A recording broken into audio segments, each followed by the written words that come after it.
Here's what I wish I knew during high school. When I came up with this list, I looked at some other people's and I realized that there are certain things they might have struggled with in high school that I didn't. At the end of the day, everyone is different, so these could help some more than others, and high school probably amplifies that, if anything. I mean, think about it. When you're in high school, you experience social changes in friend groups and relationships. Your brain is still developing and you have a pressure from school staff and maybe your parents to perform well, so you really have to get a grip on a lot of things. Time management, extracurriculars, standardized testing, college prep, and maybe even part-time work on top of learning how to drive. This is what many students go through, and many of these may be privileges not all students have access to, but any of this on someone who's not grown up and tackling the world head on, it can be a lot to stomach. This list, by the way, would have been very different 1, 2, 3, 4, 5+ years ago. Life changes. You could move, you could change jobs, you could get married, you could adopt a 3-legged cat, you could start a YouTube channel. The possibilities are endless. I did all 5, but here is the list now. And these are 10 things, by the way. Number 1, get a firm, consistent grip on personal finance, and fast. At some point, many high schoolers realize the importance of financial intelligence. Right now, this is more important than ever. Financial intelligence is basically being smart with your money, not spending too much money on things you don't need, and being able to save up for things that matter the most to you. According to Statista, in July 2024, 14% of adults 18 to 29 years old said they're better off than they were a year ago. A combined 79% said they're about the same or worse off, close to half and half between the two. Everybody else just wasn't sure. I don't know. This must be due to a combination of things, getting more expensive and just not making enough. And you could say not saving enough, but when the other two are happening, I feel like it usually causes the third. Understand this. Look into it. Do what you can to make sure you're not being a Dumbo with your paycheck. Learn how to make more money. It does not require school. There's endless information online about it. Number 2, pay attention to how much time you spend on social media and on what platform and doing what. This is a big one. The reason I'm saying pay attention to these things is that it can be really useful for building relationships in business and building a brand, but otherwise social media can be dangerous and not in just the ways a lot of us think. People use it as a means of communicating with relatives and friends, but the more time you spend on it, especially when you're looking at things you don't want but have, it can cause real problems. Depression, anxiety, low self-esteem, fear of missing out are some of the main suspects here, but it can also be addictive, distracting us from real life and relationships in real time. The next time you're in public with a bunch of people around you, try to take a second to notice how many of them are on their phones. The next time you're at a family gathering, check out how many people are on their phones. It's not a bad thing to be on your phone, but the amount of time people spend doing it, try not to use your phone for like a week or 2 or more, and write down how it makes you feel. And don't even get me started on cyberbullying either, but the amount of information online about this is also endless if you don't believe me. Pay attention to this stuff. Number 3, your attitude, demeanor, and the way you carry yourself will always be more valuable than you think. Even if you don't want to be at the top of the totem pole, the corporate totem pole or whatever, even if you don't want to be the leader where you work or where you are, you will see this overlapping into other areas of your life. People will notice it if you're always negative and you just approach things with this attitude of dread. They'll notice if you speak and act like someone who doesn't have their life together. They'll notice what you're worried about, what concerns you, what you care about, and it will form an impression. They'll think higher or lower of you, and this can affect the way you're treated, the way you respond to things. Learn to be confident in yourself. It'll do you wonders, but don't be a jerk. Seriously, even if being a jerk gets you what you want in the short run, it won't later. Number 4, knowing when to walk away from things is a skill. You might take opportunities that sound like the greatest thing since hopscotch, but don't let yourself go in them when you see the red flags and everyone around you, when you're not near them, is telling you they're the worst thing since cleaning robots in the middle of grocery store aisles, okay? You could lose money, you could lose respect, and you could lose a lot of things. That could make hell out of your life. And you could be so blindsided by your dreams, your desires, and your long-term priorities that you forget what and who it's all for. It's also a skill to realize this and stop yourself from regretting not turning around and walking away from it. I've done this enough times for it to bite me in the rear end, and over a year later, I'm still picking up the pieces. Number 5, friendships will end, and that's okay. Sometimes I like to ask myself, will this matter in 10 years? Will it matter in 10 years? It's important to be grateful for the things you've experienced and the moments you can never change, even if you regret them, because you'll learn from them all in the end anyway. But don't take it all too seriously. I don't know who needs to hear this, but most people you go to high school with, you will literally never see again. Let's be real.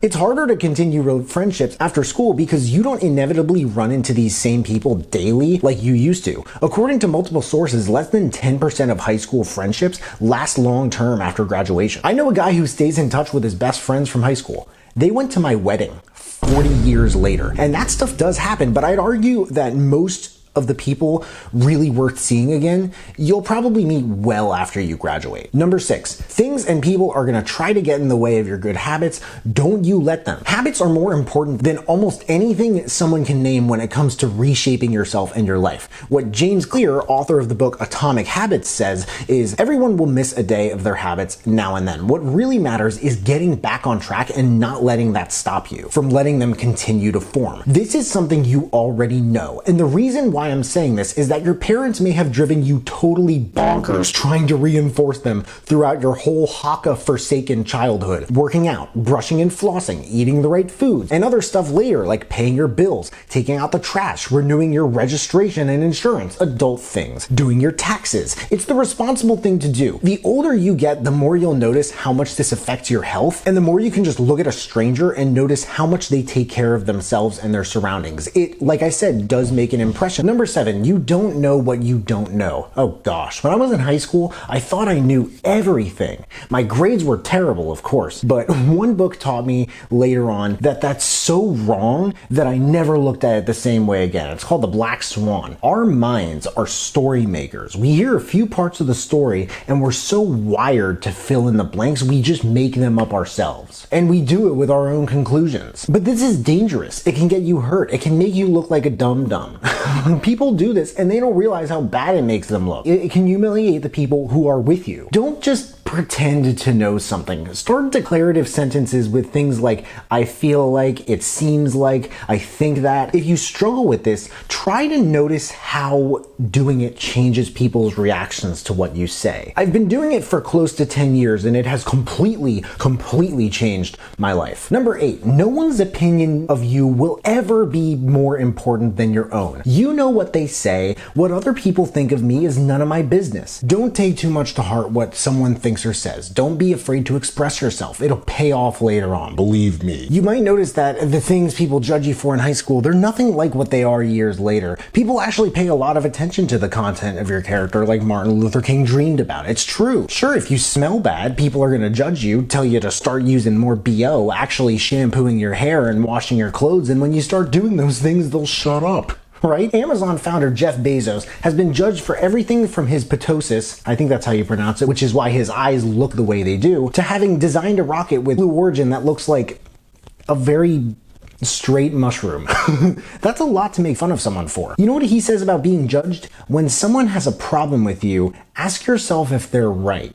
And if they are, change it. Number 9, the 20s are the best decade of your life to make mistakes and take risks. Take it from someone who spent most of his savings on a recording studio, tried living alone in another part of the country, moved 3 times in 3 years, 2 of them across state, and I've had big highs and big lows in the process, but I don't think I would do anything like that in my 30s, let's be honest. By the way, I'm 27 at the making of this video. I might be 28 when it's out. A lot of very financially successful people like Jack Ma and Mark Cuban will say that your 20s is a time to take risks and make mistakes like that, though, if no other time is, because it'll probably be the time when the repercussions of it are the least detrimental. If it were possible, I would have started this YouTube channel 10 years ago or more. This is no excuse to spend everything you have on creating the world's greatest lemonade stand, but if hypothetically you were to open the world's greatest lemonade stand, I would suggest trying it in your 20s. That's also when you have the most time to recover from whatever mistakes are made, but just something to keep in mind. I spent a lot of my 20s considering this, and it makes more sense the more I get older. By the way, if you're approaching your 20s and you don't know what to do with your life, when I was a kid, I met a guy in his 30s who just decided at the time that he wanted to become a rabbi, and he seemed really determined. A lot of people figure out what they want to do in life later on. It's normal. It's much more common than you think, at least. A lot of them don't even end up going to school. I read somewhere recently that 30s are the new 20s. Number 10, learn to embrace rejection. A good book on this is Rejection Proof. I've done door-to-door sales and I've done semi-cold calling, and a lady once told me that she would shoot me if I didn't get off her property. Right to my face. Like, she really sounded serious. A guy once yelled at me to stop calling him or else he'll come down there, even though he willingly put his contact information online and submitting it under the impression that someone will start reaching out to him trying to help him. I mean, there was a disclaimer. I've been projected pretty hard, and the reason people say no to you can often have much less to do with you than anything. Embracing rejection is an irreplaceable life skill, and it is worth forming at a young age. It definitely is. Rejection Proof, again, a great book on this. But those are 10 things that I really wished I knew in high school. If you're in high school, how many of these do you know? Do you find any of them helpful? Do they sound helpful? And if you're not in high school anymore, I have to ask, like, what are some of your things that you wish you knew in high school? Please let me know in the comments below. I hope you liked this video. I hope you learned something. I hope you got something from it. If you did, make sure to smash that like button. Subscribe if you haven't already so you can see more of the videos that we're putting out here. And if you want to turn it up just a notch and turn on that notification bell to get a notification whenever I drop new videos, that would mean the world to me. Thank you so much for watching. I really appreciate it. You can find me everywhere, and I'll see you then.